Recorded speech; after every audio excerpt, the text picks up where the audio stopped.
a mountain of legends, a temple of history,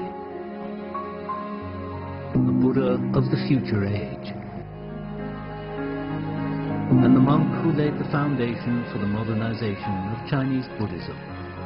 Dialogue embarked on a journey into the mysterious world of Shuedo in Zhejiang province, talking to the masters of Zen and exploring the essence of humanistic Buddhism.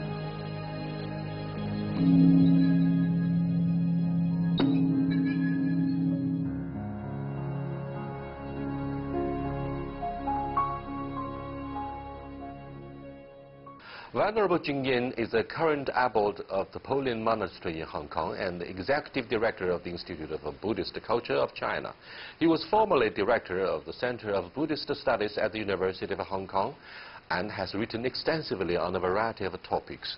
To better understand his role as a spiritual leader and educator and his understanding of the role of Buddhism in Chinese culture and communication, I'm very happy and honored to be joined here by him in the Shuedo Temple in Zhejiang province.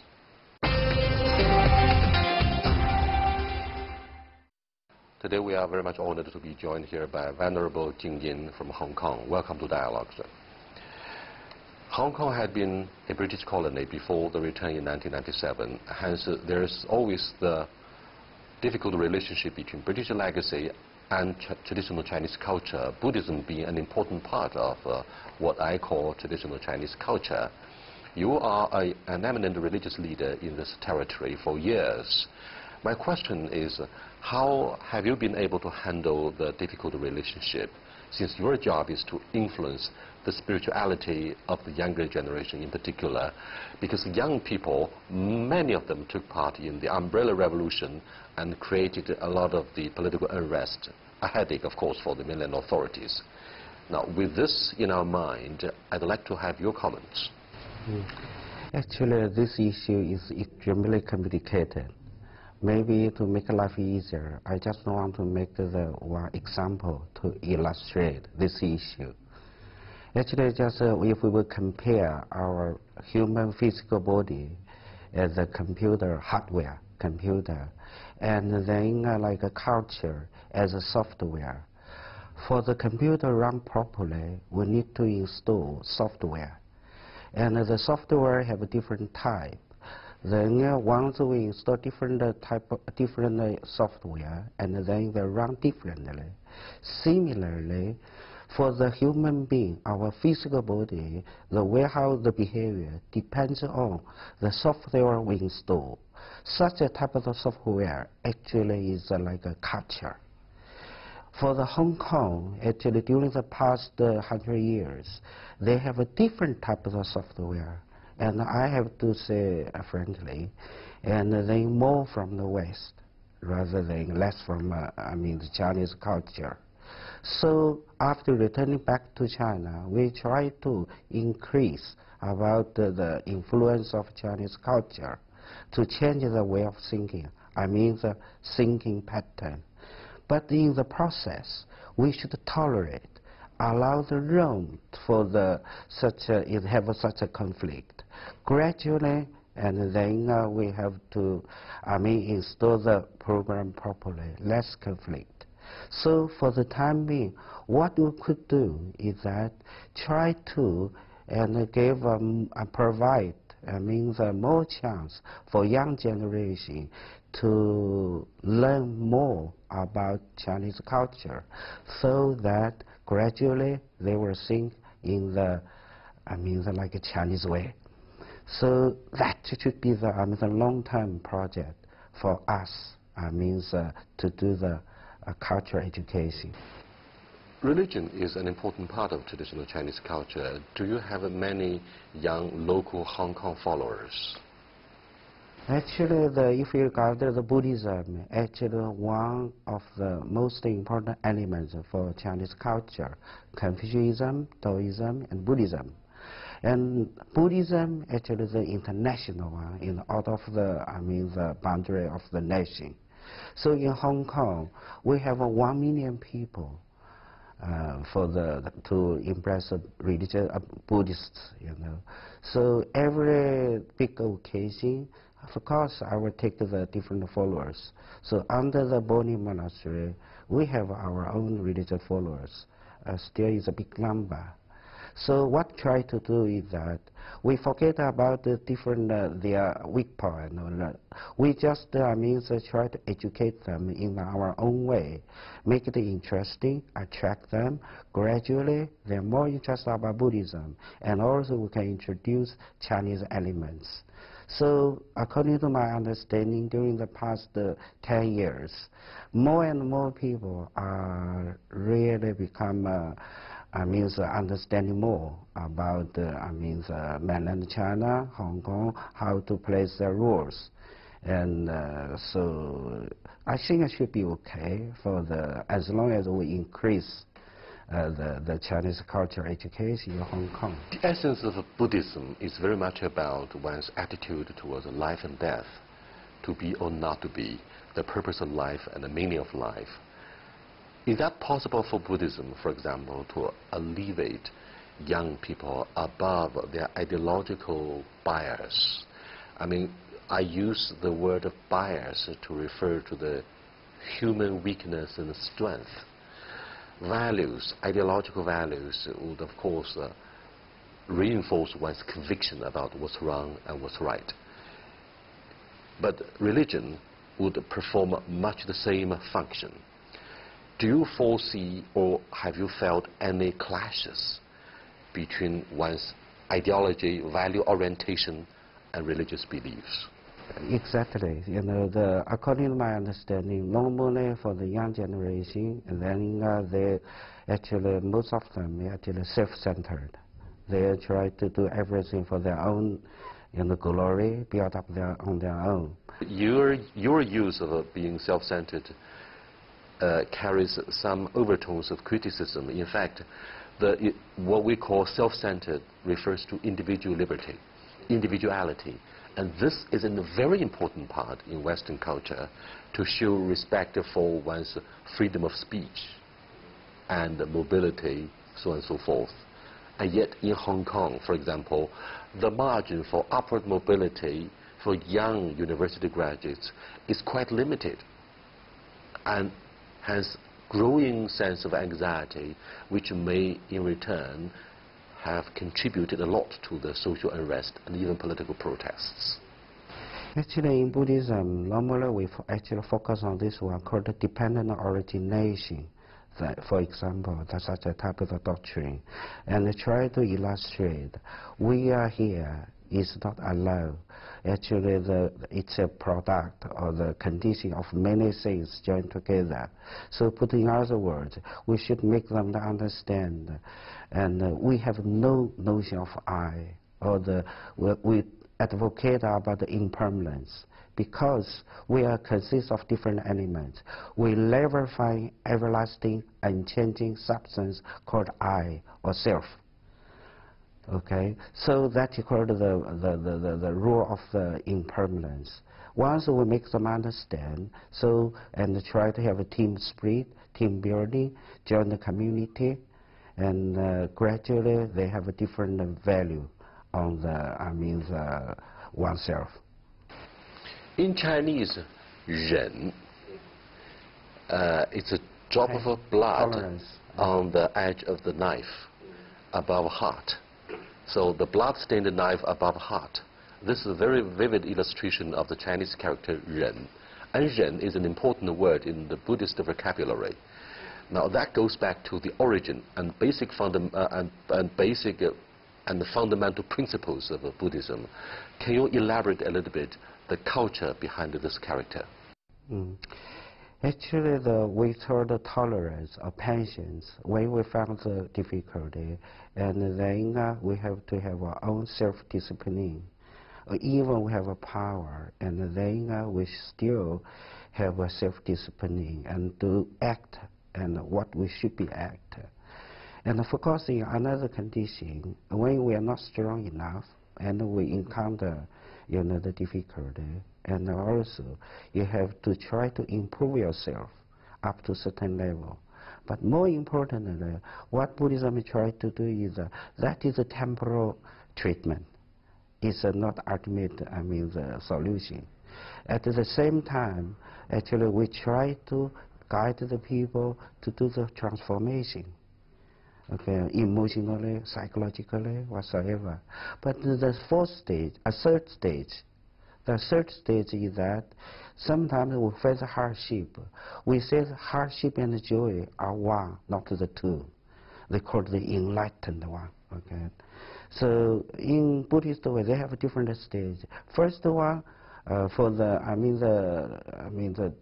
common things, we have when we encounter, we have a tolerance towards different things. Once if we could not tolerate, and then we have to transform. Eventually, we should regard it as empty. Use the emptiness to look at it. Thank you so much. You're watching Dialogue with the Venerable Jing Yin. We are discussing some of the tenets and ethics of Buddhist doctrines in building harmony and peace in our social progress. We'll be back in a short while. Stay with us, please. Welcome back, Venerable Jing Yin. In Shaolin Temple, Henan Province, we saw a lot of martial arts and performance as such to impress visitors. That reminds me of yet another principle that characterizes the strength of Buddhism, your tolerance for violence. If you unconditionally emphasize the importance of tolerance, why should you encourage the use of martial arts in dealing with evil forces, right? The popularity of a martial art movie, Shaolin Temple, in the 1980s, swept the mainland with a big box office record.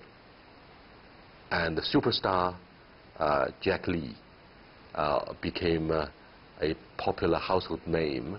So I'd like to have your understanding about Buddhist attitude towards violence and its relationship with the martial arts. Actually speaking, in Buddhism, we really advocate non-violence. Okay, so if we use, even we have a power, we still advocate non-violence. This is because if we become a victory and then lost side will take the revenge, still we cannot find the solution for the peace. If we lost, even create more sorrow and unhappiness. No matter win or loss, still we are in the state of the conflict. So that's why actually even non-violence is a part of the Indian culture.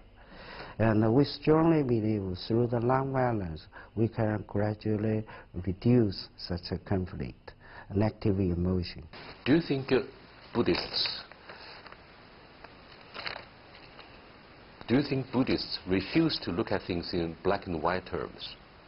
But in the West, they tend to use the thinking pattern of dichotomy to introduce the idea of confrontation between the good and the evil, between the right and the wrong.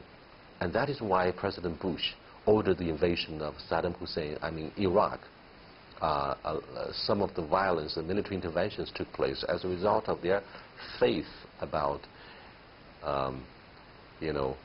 good guy as opposed to a bad guy in a Hollywood movie.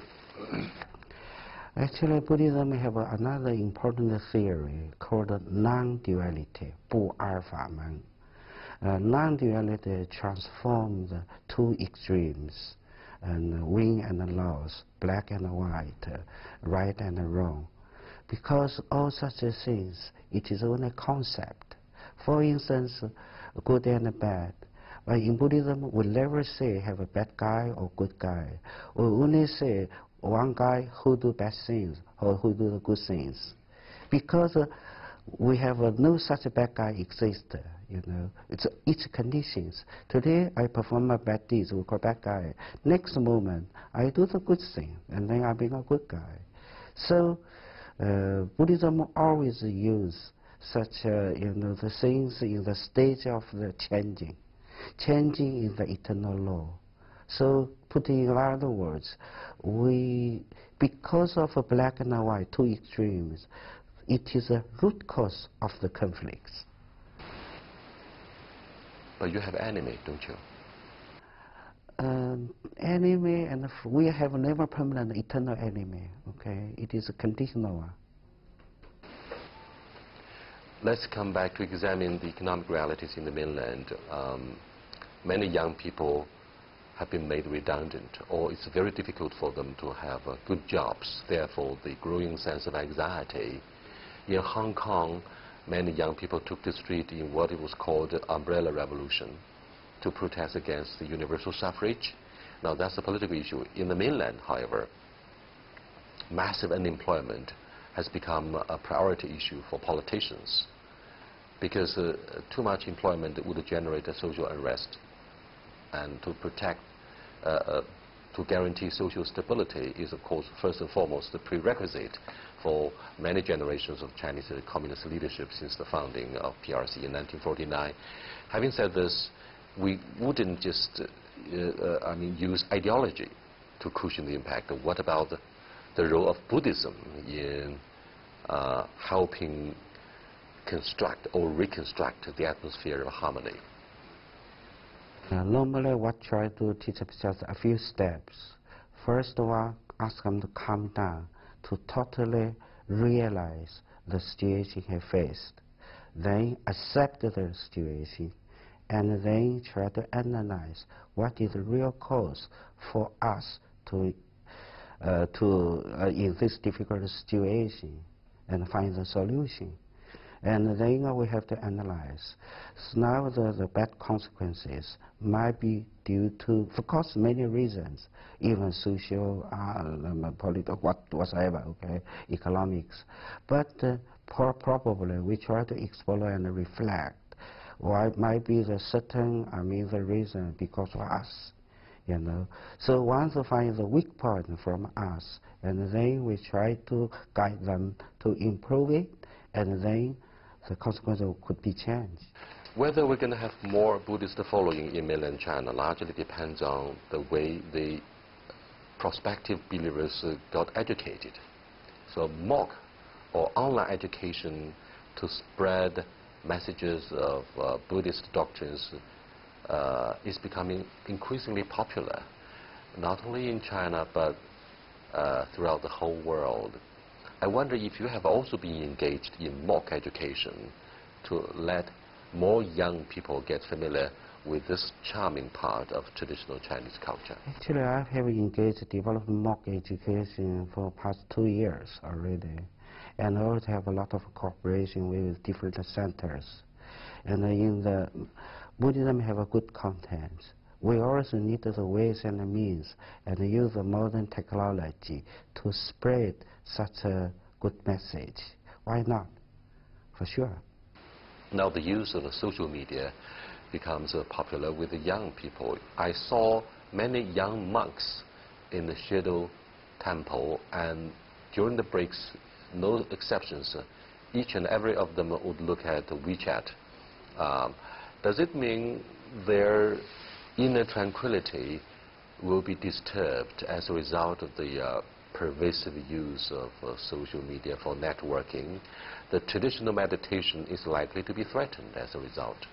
So actually, according to my understanding, WeChat and even the MOOC, even the computer, game even, okay, and iPhone, whatever, all such modern facilities itself is an instrument, nothing to do good or bad. Only what we try to teach them, how to use it properly, how to use it meaningfully. And therefore you're going to have more regulations and disciplines. Train their mind, have a strong mind, self-control. Meaning they know what is right and wrong, but the self-control, the lack of such a thing. Because of the brainwashing and the propaganda. No, they have even no such a training. They have no checking point. Just let it be. I'm sorry for using the word of propaganda in this case, but actually in my understatement I was referring to the gun-related violence on the campus of the United States. They have the Second Amendment of the Constitution to protect the bearing of firearms, which results in more tragic deaths of young people each year. And according to the statistics of FBI, an average of 30,000 people got killed in gun-related violence, including suicide. That is a tragedy that could hardly be understood by those outside the United States. In your theory, the instrument or the firearms themselves should not take the blame. It is those who use the firearms who should be criticized or brought to justice. Now, but again, you are being a little bit too philosophical. You cannot, once and for all, tackle the issue and drastically reduce the casualty of firearms. According to my ism, like life, you cannot say evil life. Life itself is nothing to do with the evil or kind, okay? And it is just a tool instrument. You can use to kill the people or cut the vegetables. Similarly, are you saying you would be supportive of the bearing of firearms? No, I just say how to, because the firearms are that the is instrument. part of the American culture, the point one. Point two is that how to guide them use it properly. You pin your hopes on promulgation or legislation. The legislation is only external education, of course, we need. But more importantly, if according to our the religion, inner discipline, also both sides, both ways. Come on, not all of those who purchase firearms could practice meditation or could be influenced by Buddhist doctrines. So they may have been motivated by, particularly the military industry, may have been driven by greed to maximize their profits. And this commercialization of the military industry would inevitably contribute to more tragic deaths, particularly of the kids, women, innocent people.